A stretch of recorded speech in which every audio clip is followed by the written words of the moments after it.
제가 아멘 이 전혀 못해요. 할렐루야. 아멘. 여러분들 권사님들 은혜스러운 찬송으로 하나님께 영광 돌렸습니다. 우리 모두 부활하신 주님께 영광 돌리고 감사를 올려드리는 바입니다. 우리 이현자 전사님은 한 5분쯤 있다가 유튜브에 들어가서 이렇게 영상을 올려주시기 바랍니다. 오늘 부활주일이라 그랬지 이 영상이 안 올라가요. 4번, 5번째 올리는데 그래서 우리 영상으로 예배드리는 분들한테 11시 반에 접속을 할 수 있도록 그래서 예배드릴 수 있도록 했습니다. 중국 사람들은요 성 중에 유독 주씨가 많습니다. 주씨.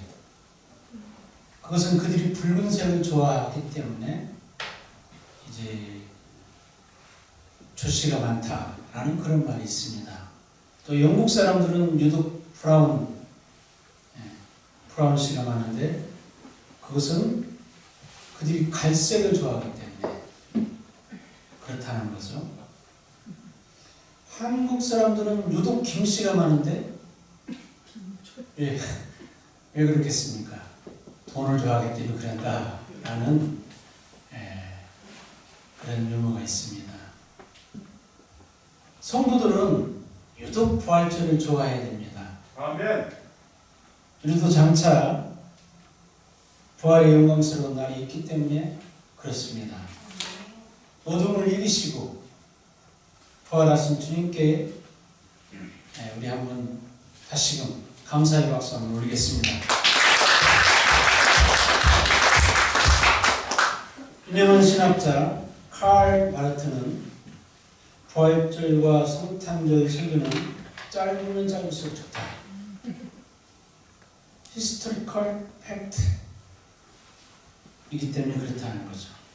그래서 저는 오늘도 칼 마르트 목사님의 말처럼 설교를 길게 하지 않도록 하겠습니다. 기대해 주시고요.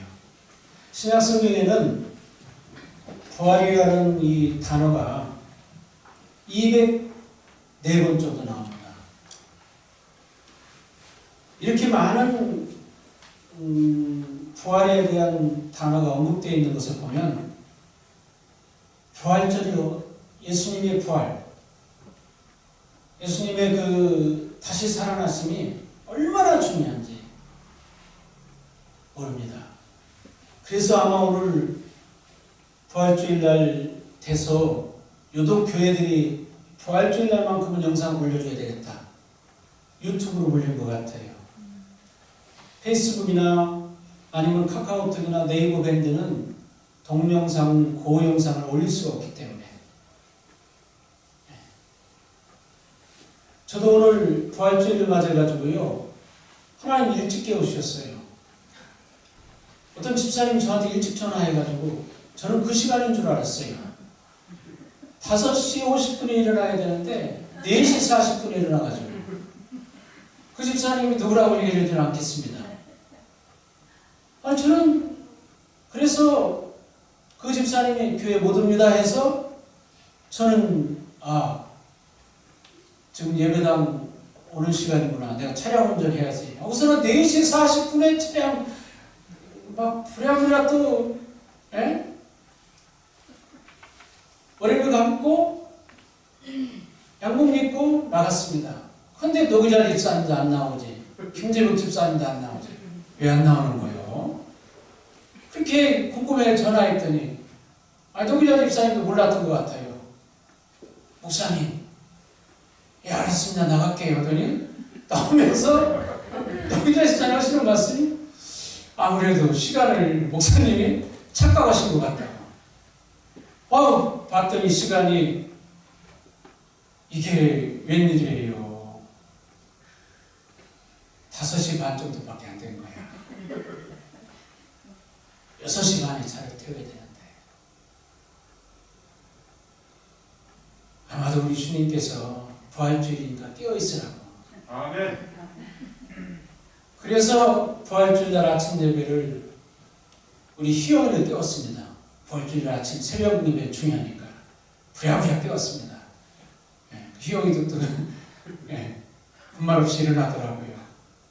그래서 부활주일날 아침 예배에 희영이와 함께 모처럼 만에 저기서 뭐 부활주일날 주일 일부 예배 나오는 경우 거의 없잖아요. 예. 반주하면서 막 부활주일 예배를 아침 예배를 드리고 지금 이제 2부 예배를 지금 드리는 중인데요. 여러분들 정말 예수님의 부활은 정말 귀한 거예요. 아멘. 그래서 오늘 본문에 보니까 안식 후 첫날 저녁 때에 제자들이 한 곳에 모였다라는 거예요. 그러니까 여러분들 더 구체적으로 얘기하면 안식 후 첫날 새벽에는 막달라 마리아가 예수님의 무덤 앞에 가서 천사를 만나고 깜짝 놀라서 기쁨과 두려움으로 이제 길을 나섰죠. 제자들을 향해서 예수님 부활하셨다고 이제 길을 나서는 중인데 그 도중에 예수님을 만났습니다.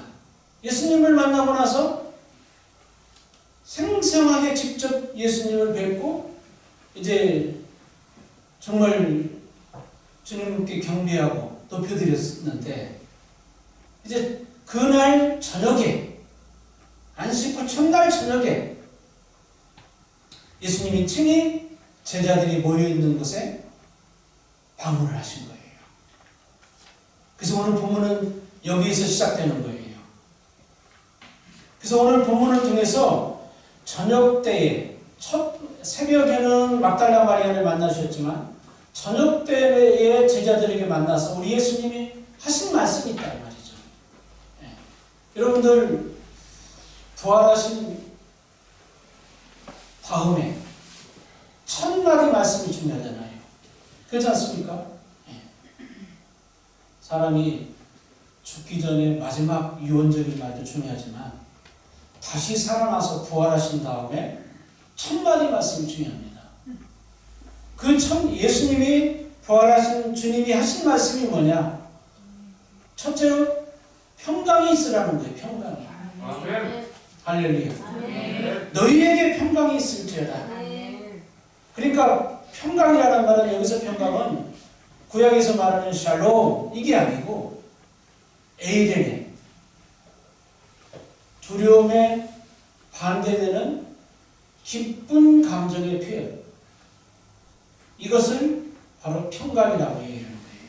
에이레네 두려움이 없고 마음에 동요가 없는 상태 오직 주님만이 줄 수 있는 영원한 평안 할렐루야. 아멘. 세상에는 안식이 없고 평안이 없는 거예요.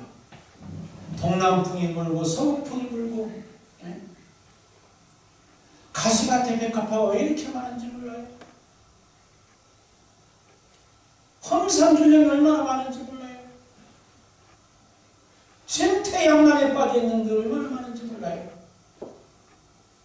그래서 이 신종 코로나 전국에 실직한 사람도 있지 이제 병원에 가야 되는데 코로나 때문에 병원도 못 가시는 분도 있죠.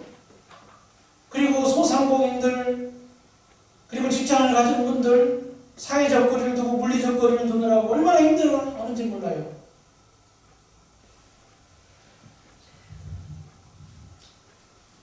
그런 분들에게 부활하신 주님께서 평강을 주시길 소원합니다. 아멘. 부활하신 주님 만나야 돼요. 아멘. 부활하신 주님이 오늘 이 시간의 예배를 통해서 우리가 하나님의 임재를 경험하고 주님이 찾아오셔서 이 한 예배를 받으실 뿐만 아니라 우리의 삶 가운데 우리의 예배 현장 가운데 우리 인생의 현장 가운데 우리 주님이 너희에게 평강이 있을지어다. 할렐루야. 아멘. 평강.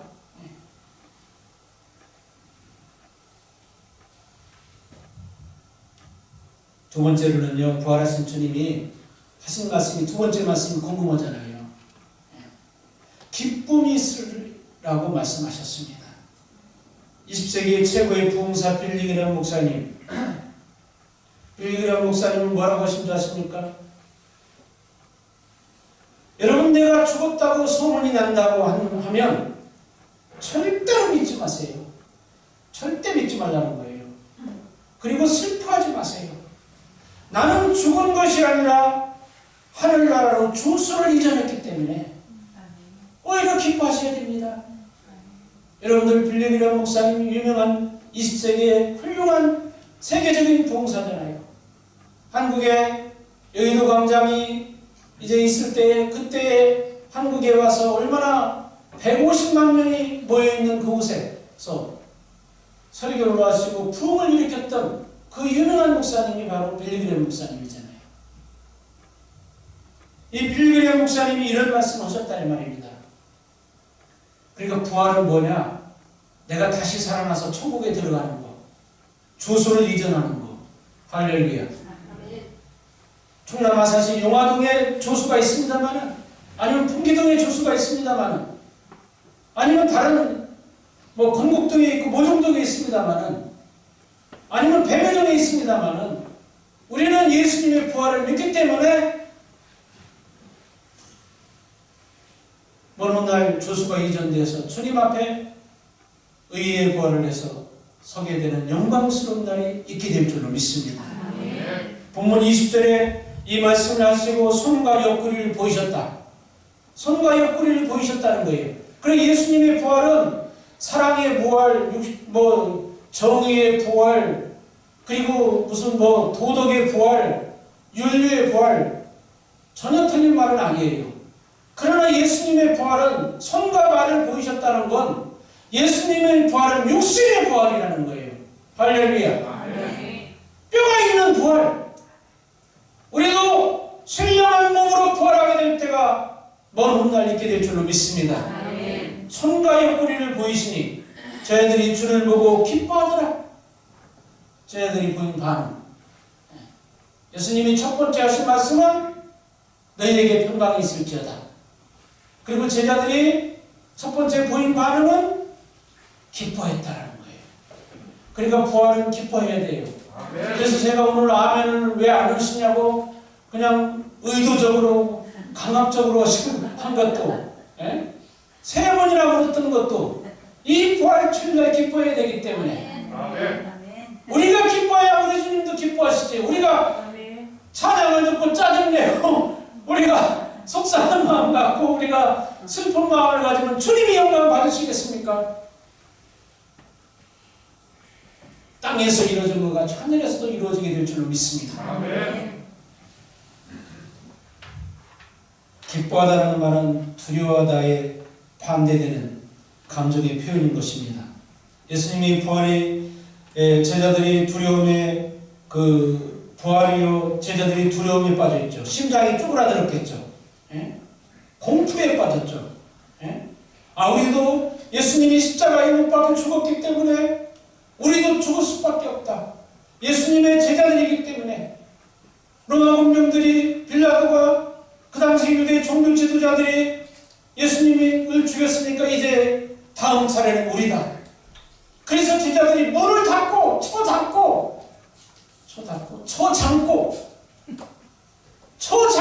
한 곳에 모여서 오돌오돌 떨었을 거예요. 아니 여러분 같았으면 안 그랬겠습니까?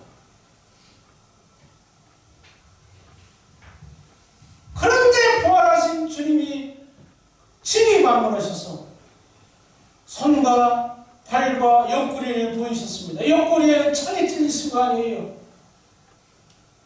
그러면 속에 있는 장부도 보였다고 봐야 돼요. 피를 흘리시고. 여러분들 부활은요 슬픔의 그림자가 걷히고 기쁨이 솟아나게 하는 거예요. 아멘. 우리의 삶도 지금 찌그러들어 있잖아요. 망가지고 힘들어하고 있잖아요. 6개월째 직장을 구하는데 직장이 안 구해져. 지금 병원에 가서 내가 몸이 지금 시름시름 안 하는데 병원 가고 싶어도 요즘에 코로나 전국 때문에 힘들어서 병원도 못 가는 경우들 많잖아요. 슬퍼하는 자들이 있잖아요. 요즘에도 저한테 돈 빌려달라는 사람들이 많아요.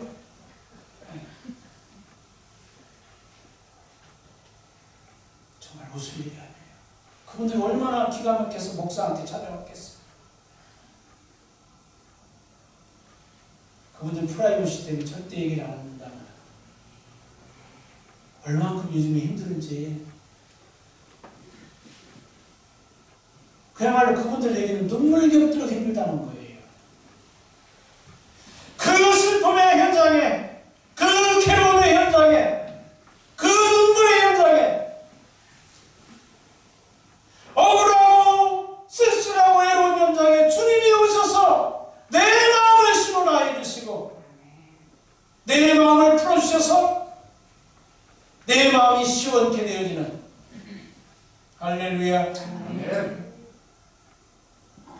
그것이 부활하신 주님을 통해서 주님을 만나뵐 때 기쁨이 솟아나고 즐거움이 솟아나게 될 줄 믿습니다. 아멘. 따라서 한번 해보실까요? 예수 부활 내 부활, 예수 부활 내 부활, 예수 생명 내 생명. 예수 생명 내 생명. 세 번째로 우리 주님이 이제 하신 말씀, 숨을 내쉬면서 숨을 내셨다는 말은 숨을 토해냈다는 거예요. 성령을 받아라. 성령을 받아라. 저는요, 지난주에 아침 예배 때도 보여드렸습니다만 늘 푸른 요양병원에 이현희 집사님 와달라고 해서 갔습니다. 요양병원은 요즘에 집단 감염의 주 루트잖아요. 네. 저도 약간 망설이 줬어요. 사실은 안수기도 해달라고 그러니까. 늘 푸른 요양병원 안문은 다 폐쇄되어 있습니다. 옆구리, 옆문에, 사람으로 말하면 옆구리, 옆문에 있어서 이제 거기 가서 이름 적고, 온도 체크하고, 그리고 손 소독하고, 왜 방문했냐 그러고, 직업이 뭐냐 그러고, 주민등록번호까지 다 쓰고, 이제 기다렸더니 이현아 집사님이 있는 거예요. 근데 이현아 집사님을 위해서 제가 기도를 하려다가 깜짝 놀랐어요. 한번 사진을 보여주세요. 이분이 신장암에다가 콩팥암에다가 이제 간으로 또 이 암세포가 전이가 됐어요. 그러니까 신장만 암이 있는 게 아니고 간까지도 암이 있다고 봐야 돼요. 그러니까 병원에서도 제대로 된 수술하기가 힘들잖아요. 그런데 그래서 이제 항암제를 맞춰서 머리가 다 빠져서 항상 모자를 쓰고 다니는데 이 사진처럼 이렇게 모자 없이 딱 나타난 거예요. 그래서 머리에 손을 넣었더니 이거 가발이 아닌가 생각을 해봤어요. 근데 가발이 아니야. 무성한 머리숱이 이렇게 살아오르는 거예요. 제가 속으로 은혜로다. 성령님, 유일한 성령님이 치료자가 되셔서 이렇게 고치시는 과정 속에 있구나. 할렐루야. 아멘. 저는 그래서 기도를 열심히 해주고 또 부활절 감사함을 해서 제가 또 받아서 가지고 이제 오면서 이제 그래도 저는 목사지만 믿음이 있지만 약간 미심쩍어요. 그 양이라는 성도님한테 전화했습니다. 후계인 역할을 하는 양이라는 성도님한테 전화를 해서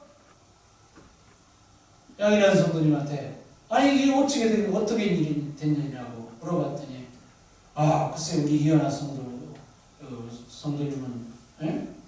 다 죽을 것 같았는데 살아날 수 있는 가능성이 있다는 거예요. 양이라는 성도님도. 제가 받아먹고 제가 왜 이런 말씀을 전하는 줄 아십니까? 이현아 집사님은 목사님과 다른 교우들이 기도해 주셔서 이런 일이 일어났다는 거 고맙다고 감사한다고 합니다만 사실은 우리 주님이 고치신 거예요. 아멘. 성령님이 역사하신 거예요. 아멘. 할렐루야. 아멘. 성령님이 유일하게 고치시는 것이는 거예요. 본문 22절에 보면 이 말씀을 하시고 그들을 향해 숨을 내쉬며 이르시되 성령을 받으라. 성령을 받으면 받으라 이 말은 레베토라는 말인데 이 레베토라는 말은 영접하라는 말이에요. 영접하라. 그러니까 성령이 도구가 아니에요. 성령이 무슨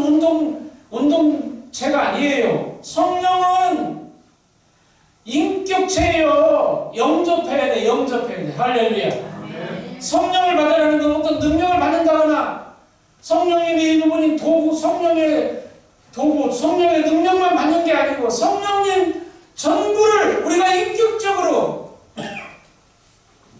영접해야 된다는 거예요. 할렐루야.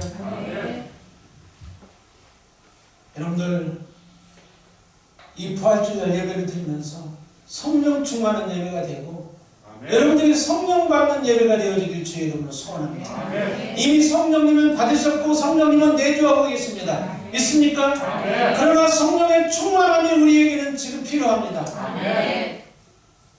어떤 사람은요, 제가 이웃교회 목사님을 만났는데 용화동에 성결교회 목사님을 만났는데 성결교회 목사님이 그래요. 자기 교회 권사님이 한 분 계시는데 절대 우리 교회 얘기하는 게 아니에요. 권사님 한 분 계시는데 2월 둘째 주부터 신종 코로나 때문에 사회적 거리를 둬야 된다고 해서 지금까지 교회를 안 나온다는 거예요. 헌당 예배. 그런데 동선 파악이 들어보니까 찜질방도 가고 목욕탕도 가고 그 다음에 꽃놀이도 가고 그 다음에 극장도 가고 그 다음에 맛있는 식당도 가고 커피도 마시고 사진 올라오는 거면 마스크 안 쓰고 다 사진 올라와서 다 올라오고. 그런데 교회만큼은 유독하게 물리적 거리를 두고 사회적 거리를 둬야 된다는 거예요. 여러분들, 우리 교회는 한 번도 없습니다만 우리는 성령 받은 사람이잖아요.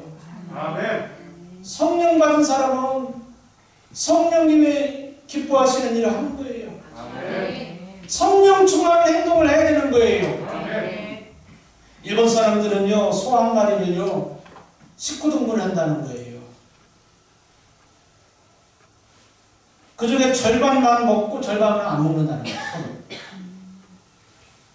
그런데 불란서 사람들은 요리가 발달해가지고 25등분해서 전체 60%밖에 먹지 못한다는 거예요.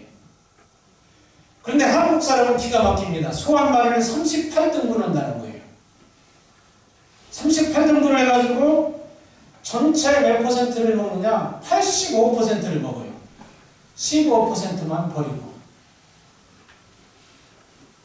이야, 한국 사람들이 지독하기도 하지만 어떤 고기든 탁월하게 등분을 많이 해가지고 하는 거예요. 세상 사람들은요, 부활절을요 그냥 계란 나눠주는 날이구나 이렇게 생각을 합니다. 우리는요 하나님의 백성들이고 성령 충만한 사람이잖아요. 부활절은 사방 곳에 이기시고 죽음에서 부활하신 하나님을 높이고 찬양하고 또 기뻐하고 감사하는 예배하는 그런 우리가 탁월함이 있어야 돼요. 아멘. 탁월함을 우리는 가져야 돼요. 부활절은 그냥 계란 주는 날이 아니에요. 부활절은 성령 충만함 받고 부활절은 정말 기뻐하고 부활절은 우리 가운데 평강이 넘치는 탁월함이 있는 그런 주간이 되어져야 돼요.